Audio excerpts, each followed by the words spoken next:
Here's a question for you. What do you think about your coworkers? What about your peers? What about your boss? Are they your friends? Do you like them? Do you get along with them well? Or are they more of a frustration to you? That's an important question in our jobs, isn't it? Because no matter what our job is, we're always surrounded by people. And it's important how we treat those people and how we get along with them.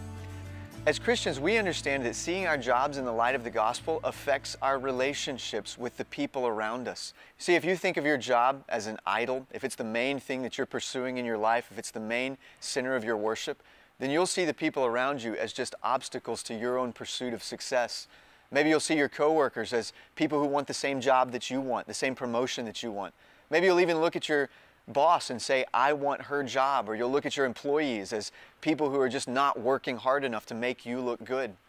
On the other hand, if you're idle in your work, if you're missing out on seeing God's purposes for you in the job, then you'll see your coworkers and your boss, maybe even your employees, as just kind of sounding boards for your complaints, rather than as people who are made in the image of God and who God intends for you to love, just as you love yourself.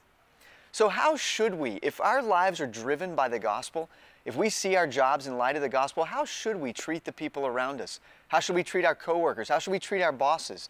How should we treat those whom we employ ourselves?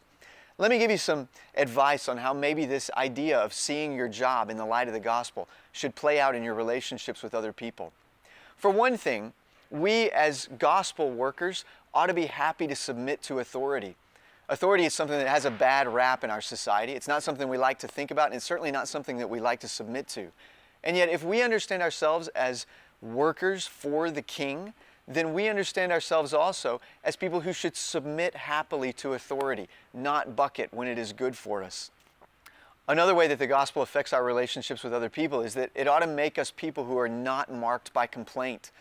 I'm sure you'd agree with me that in most workplaces, complaints are just sort of the coin of the realm.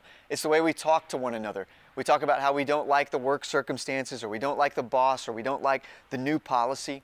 What would it be like if you were a person, because of the power of the gospel in your life, who was simply not marked by complaint?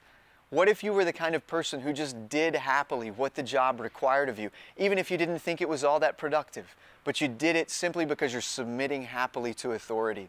My guess is that would adorn the gospel that you preach. Another way the gospel affects our relationships with our coworkers is that it can create in us a sense of godly competitiveness. Now that might surprise you, because a lot of people would look at the Christian life and say, well listen, that sort of ethic and that sort of life, doesn't it cut out any sense of competitiveness at all? I don't think so. I think it actually creates a sense of competitiveness in us that is not so much cutthroat as it is godly. So when you're pursuing a promotion, or when you're pursuing another job and there are other people who are competing with you for that job, what a Christian will do is not trip everyone around them in the race. They'll simply outrun the people who they're competing. They're not trying to beat down the other people by stopping them from doing well. In fact, they're doing so well themselves that they're encouraging the ones around them to compete and to work hard themselves. So the gospel creates a sense of godly competitiveness in us. What about your relationship with your employees? Maybe you are the boss and you're the one who employs other people. How does the gospel affect the way you interact with your employees? Well, it teaches us as bosses to use authority in a godly way. It teaches us to understand authority correctly. So, for example, we need to remember as Christian bosses that authority comes from God.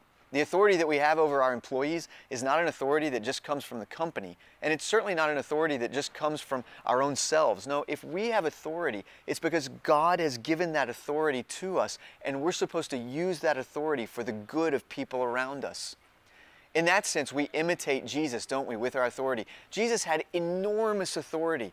He said that he could have called 12 legions of angels down to rescue him from the cross, and yet he didn't do it. Always throughout his life, Jesus used the authority that he had for the good of the people around him, not to their detriment. And we as Christian bosses ought to imitate him in that and use our authority for good as well. In short, our use of authority over our employees ought to be gospel motivated and grace empowered. Not one of us is going to be able to use authority rightly by our own power. It's only going to be when we understand how God himself uses his authority, and when he gives us, by his grace, the power to use authority in the same way so that others around us might be blessed. That's how we ought to use our authority as Christian bosses. As you go through this session, think about some practical ways that the gospel affects your relationships with people you work with. How does the gospel affect the way you interact with coworkers? How does it affect the way you interact with your employees? How does it affect the way you interact with your boss? Think about the way the gospel encourages you to care about those people, not just as fellow cogs in a machine, but as people who are created in the image of God and who need to know Jesus themselves. How does the gospel affect your relationships at work? That's the question we're going to talk about today.